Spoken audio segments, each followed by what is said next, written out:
welcome back. As promised, we have a cocktail for you this time. I'm trying to make the cocktails every other episode, so the odd number ones are cocktails and the even number ones are tips, tools, and techniques. Just in case you're bored with one and you want the other, or you know all your bar equipment and you just want to get to the cocktails, or you know all the cocktails and you want better technique. Either way, that's the way to do it. Tools, tips, and techniques for the even number episodes, and strict cocktail recipes, all the odd number episodes. Now, it's a little bit cooler out there now. So we went from 90 degrees, now it's in the mid 80s. Still humid, but perfect weather for a daiquiri because that was invented in Cuba. And one of Ernest Hemingway's favorites was the daiquiri. They say that's where it was invented, and he would have a whole bunch of them. I'm going to use the lighter recipe today. If you look online, you'll see the recipes go from anywhere from 2 ounces to 2.5 ounces. I'm going to be using the lighter recipe this afternoon.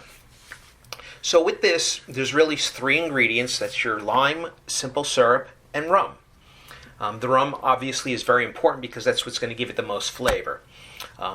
They say a lightly aged rum or light rum. This one's fine.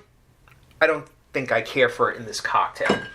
So we're going to move to a different type of rum. Of course, the original was made with Cuban rum. But instead of using the Cuban rum today, I'm going to be using a Panamanian rum. These are both aged 3 years, but notice the difference in color. I actually prefer the taste of this Martí over Havana Club. I love Havana Club, but the only one I really like is the Añejo or the Special 7-year. So since we are going to be tasting a lot of rum in this cocktail, I'm going to put the Cuban one aside from now and save that for a special occasion. And I'm going to use something that my old tried and true Martí by Chatham Imports. So obviously, the first thing you want to do is get your lime juice squeezed, get your garnish in place so you don't mess around. That just goes in there last. So I'm going to be using 3/4 of an ounce of lime juice. Shaker full of ice. And again, you're going to get varying results if you search for how much simple syrup. Since I'm using a Demerara syrup today, I'm going to go with the darker rum. I just like the taste better. Again, if you look online, you're going to get calls from anywhere from 1/2 ounce to 3/4 an ounce of syrup. I don't like my drinks overly sweet. I'm only going to use 1/2 ounce of this.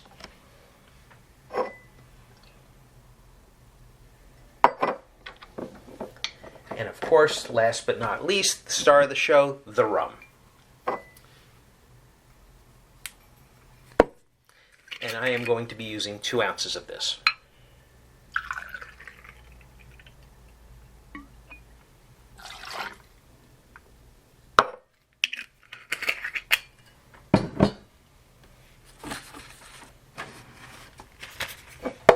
Put your cocktail napkin down.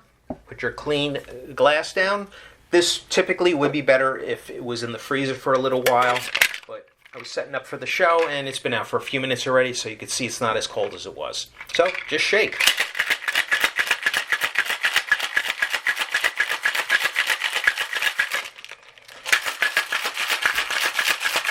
And once you feel this start to get cold, so cold you can't hold it anymore, that's when you're ready to pour.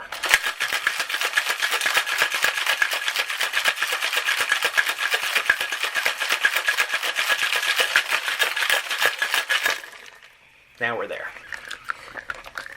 So you just break that suction. And we want to double strain this. And here's where mixology comes in over bartending. We're going to double strain this, which means we're going to put a strainer on it. But then we're going to put it through another strainer to get all those shards of ice out of there. It's not going to bother so many people, and weather like this, it's probably going to melt. But this is the difference between bartending and mixology. You're going the extra mile to really make this a satisfying experience and create a craft cocktail.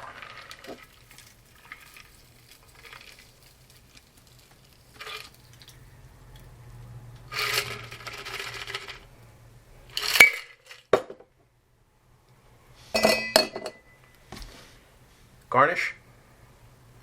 Put it on the edge of the glass, put it in the glass, whatever. It's just there for show. You could see how simple that was. 3 simple ingredients. People get it wrong. Definitely don't. If you walk into a bar and you see one of those slushy machines like at the convenience stores, the 7-Eleven, the Wawa, the whatever, order something else. Order a beer. You're better off. Let's give it a taste. Cheers. Delicious. I really like this rum. And the best part about this is it's ice cold. It's not overly sweet. You got the lime in there. The only thing that would make this better is if I was in Cuba, sitting preferably someplace air conditioned, because it is a little warm out there. But this is delicious. Till next time, cheers.